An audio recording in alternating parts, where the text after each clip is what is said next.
प्रश्न है, एक आयताकार खेत का क्षेत्रफल x² - 25 वर्ग मीटर है। यदि इस खेत की लंबाई x + 5 मीटर है तो खेत की चौड़ाई कितनी होगी, बताना है। तो चलो हल करते हैं। सबसे पहले मैं एक चित्र का निर्माण कर लेता हूँ। और यहाँ पे चित्र किसका बोला है? आयत का। मतलब आयताकार मतलब क्या बनाएंगे? आयत ही बनाएंगे। आयत की लंबाई यहाँ पे दिया हुआ है, आयत की लंबाई दिया हुआ है x + 5। ये लंबाई वाला भुज है और ये चौड़ाई है। चौड़ाई का मान नहीं दिया है प्रश्न में, तो मैं क्या करूंगा, चौड़ाई को मैं मान लेता हूँ या चौड़ाई डायरेक्ट लिख लेता हूँ इस तरह से। ठीक है, एक आयत में 2 लंबाई होता है और 2 चौड़ाई होता है। ये लंबाई है और ये भी लंबाई, सेम भुजा है, और ये चौड़ाई है, ये चौड़ाई है। जब भी हम आयत बनाते हैं तो चारों भुजा है ना, 2 लंबाई 2 चौड़ाई, सिर्फ परिमाप निकालने के लिए यूज करते हैं। लेकिन जब क्षेत्रफल निकालेंगे तो क्या करेंगे? एक लंबाई और एक चौड़ाई का उपयोग करेंगे। बस इतना ही करना है। और इस प्रश्न में दिया हुआ है आयताकार खेत का क्षेत्रफल। तो ये एक आयताकार खेत है, मान लो ये जो आयत जैसी आकृति आपको दिखाई दे रही है, ये आयत, इसे आप सोचो कि ये क्या है? आयताकार खेत है। तो इस खेत का क्षेत्रफल भी प्रश्न में दिया है। खेत का क्षेत्रफल, जो ये अंदर वाला हिस्सा है ना, ये पूरा अंदर हिस्सा, यही क्या है? क्षेत्रफल है।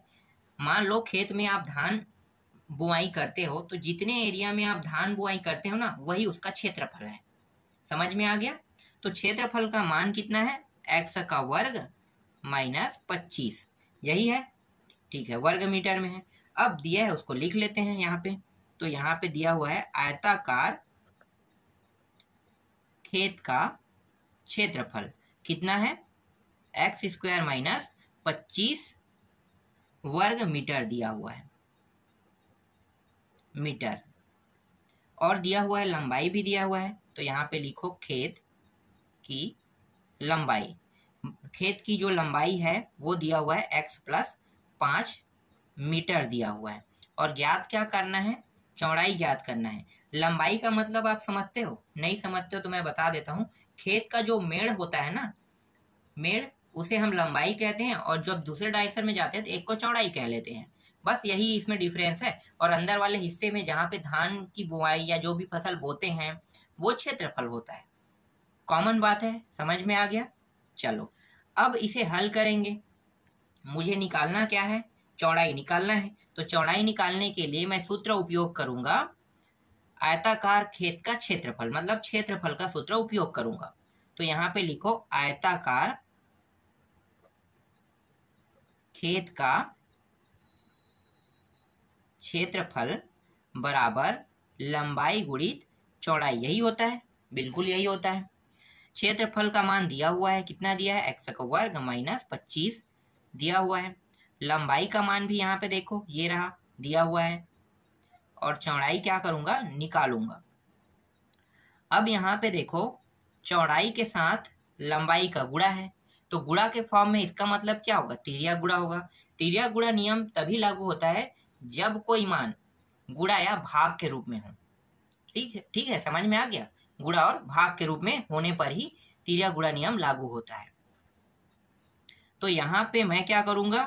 तिर्या गुणा नियम लगाऊंगा, तो ये जो मान है ना, ये नीचे में आ जाएगा, x + 5 हो जाएगा, और बराबर यहाँ पे सिर्फ बचेगा चौड़ाई बचेगा। इसे मैं लिख कैसे सकता हूँ?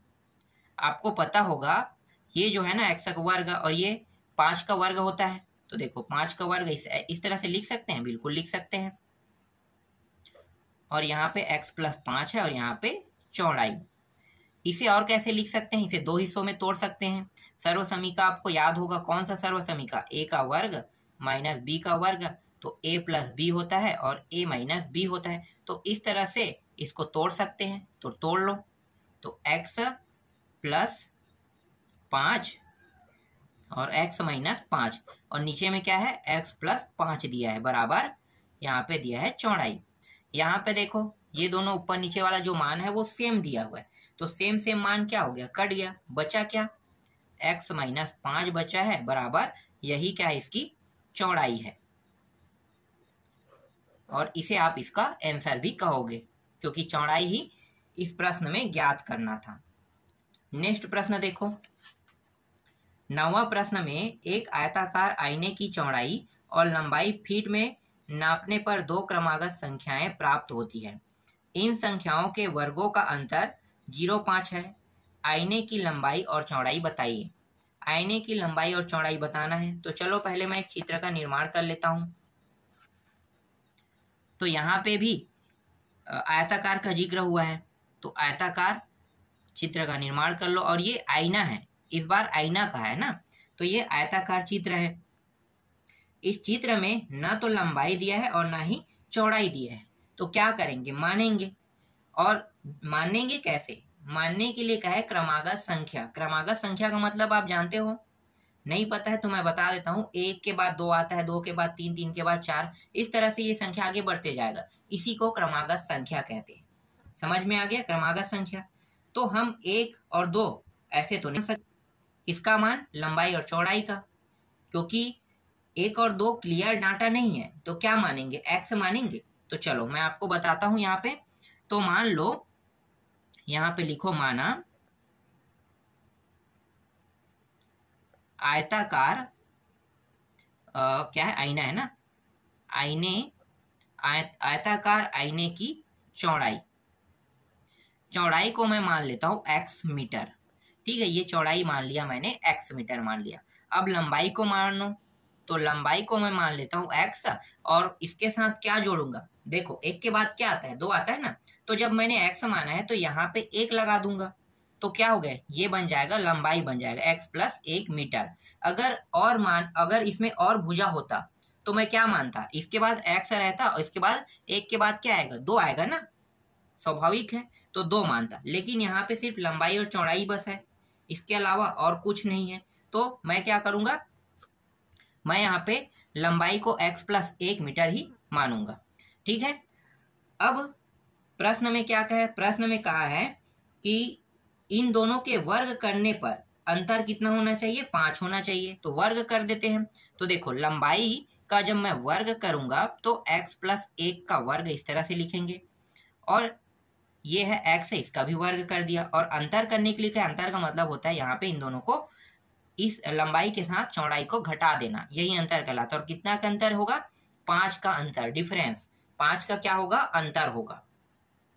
इसको और कैसे लिख सकता हूं, इसको मैं लिख सकता हूं, या आप डायरेक्ट यहाँ पे सर्वसमीका लगा दो। कौन सा सर्वसमीका लगेगा भाई, देखो a + b के रूप में है, बिल्कुल, तो a का वर्ग + b का वर्ग + 2ab, यही सर्वसमीका लगेगा।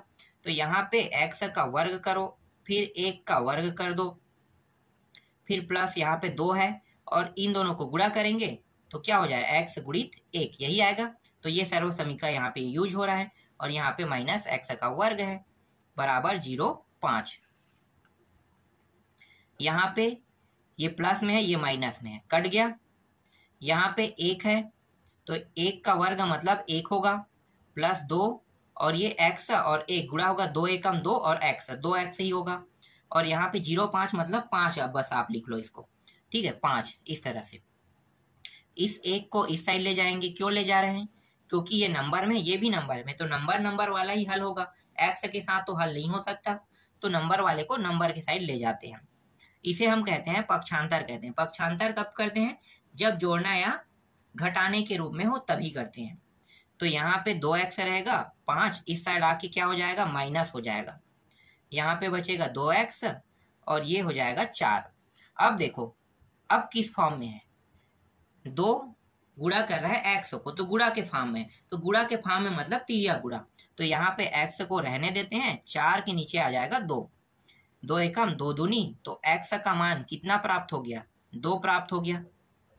देखो x का मान 2 प्राप्त हो गया, और ये जो 2 है वो किसका मान है, चौड़ाई का, चौड़ाई का।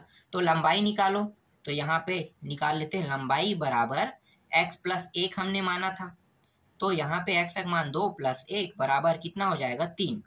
तो लंबाई का मान प्राप्त हो गया, कितना प्राप्त हुआ, 3 प्राप्त हुआ, और यही क्या है, इसका आंसर है 3। इसमें क्या दिया है, फीट में दिया ना, तो 3 फीट मान लो, इसे फीट लिखो, और ये भी क्या है, फीट है, 3, 2 फीट और 3 फीट। यहाँ पे लंबाई और चौड़ाई प्राप्त हुआ।